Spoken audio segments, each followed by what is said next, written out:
Madame de Staël avait un grand attrait quand elle voulait rester femme, mais cet air d'assurance dont la discussion, cet ton doctoral, assez naturel avec un esprit si supérieur, toute cette forme masculine fin lui ôtait un grand charme.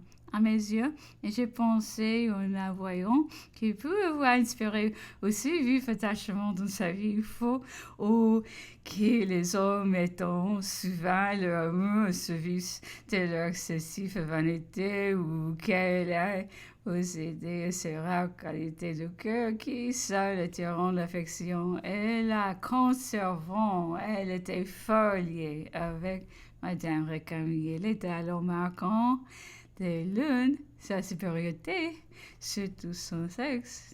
Ne faisons pas les timides mérites de l'autre. Au contraire, si l'une est blessée par son esprit vivant, l'autre touché par un charme entraînant répandu sur toute sa personne. Si l'illustration de la première lui avait valu de nombreux hommages, une beauté remarquable, un dessert, une bonté soutenue, un esprit juste, naïf et fin, avions fait vivement rechercher la seconde. Aussi, avec les vertus qui inspirent l'estime, a-t-elle été réellement la Ninon de notre siècle. J'ai dû piquer bien innocemment le mot propre douteux de Madame de Staël. En nous promenant dans les jardins, on parlait de voyages des beaux pays. Et comme je suis fort distraite, je lui demandai si elle était allée en Italie. Tout le monde se récria à la fois. Et Corinne! Corinne! Il est vrai, dis-je en revenant à moi, mais je l'ai si peu lu. Vous n'avez pas lu Corinne? Me demanda-t-on avec empressement. Oui, non, ah, je le relirai. On me regardait, on ne comprenait rien à ma manière de parler d'un tel ouvrage devant l'auteur. On attendait une explication. Ce n'était pas le moment de la donner. La voici, le roman de Corinne avait paru dans la tombe où je venais de perdre mon fils. On choisit ce livre pour me distraire de mes tristes pensées, mais tout entière, à ma douleur, et me resta de cette lecture que quelques mots, quelques images et la crainte de relire un ouvrage dont les souvenirs se lieront au sud de mon malheur. La visite de Madame de Staël avait tant inquiété le gouvernement que le secrétaire de l'ambassade russe, Monsieur Boutiagouine, m'ont prévint ce qui m'empêcha de chercher à le revoir. J'ai parti pour les eaux seul avec une dame. La bière était fort triste. Je n'y connaissais que Monsieur et Madame de Saint-Aulaire, le général de la Borde et sa femme. J'attendais mon frère depuis 15 jours lorsque j'ai reçu un courrier par lequel il m'engageait à le rejoindre à Bade. La grande duchesse de Bade et le roi de Bavière se joigneront à lui pour me faire la même invitation. Les eaux étaient à peu près de la même nature. Je ne balançais pas à me réunir à eux. Il y avait à Bade un grand nombre d'étrangers, l'impératrice de Russie, le roi et la reine de Bavière, la reine détrônée de Suède, la duchesse de Hesse-Darmstadt et le margrave de Bade, mère de toutes ces princesses. À mon arrivée, le roi de Bavière, toujours plein d'amitié pour moi, s'arrêta de venir me voir. Nous échangions des visites avec toutes les autres princesse, et je n'eus qu'à me louer de leur acquis à toutes. Je m'aperçus que j'étais un objet de curiosité pour elle. L'empereur de Russie, dans ses lettres à sa famille, avait souvent parlé de moi et je m'en apercevais à leur bienveillance.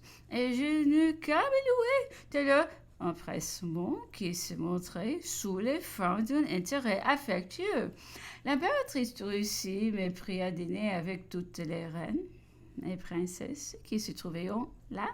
Elle avait beaucoup de dignité soutenue par un savoir-parler tout à fait royal. Elle était distinguée de sa personne et l'on voyait qu'elle avait dû être d'une grande beauté. Son organe avait un charme inconcevable et son mélancolique, attirée vers elle. La reine de Bavière, sa sœur, avait beaucoup de ces manières. J'ai toujours trouvé en elle tant d'intérêt et d'affection pour moi que je ne pourrais être impartial dans tous les biens que j'aimerais à en dire. Les princesses allemandes ne manquent pas d'une certaine affabilité, mais elles ont en général peu pardon. Telles on les a vues une fois, telles on les voit toujours.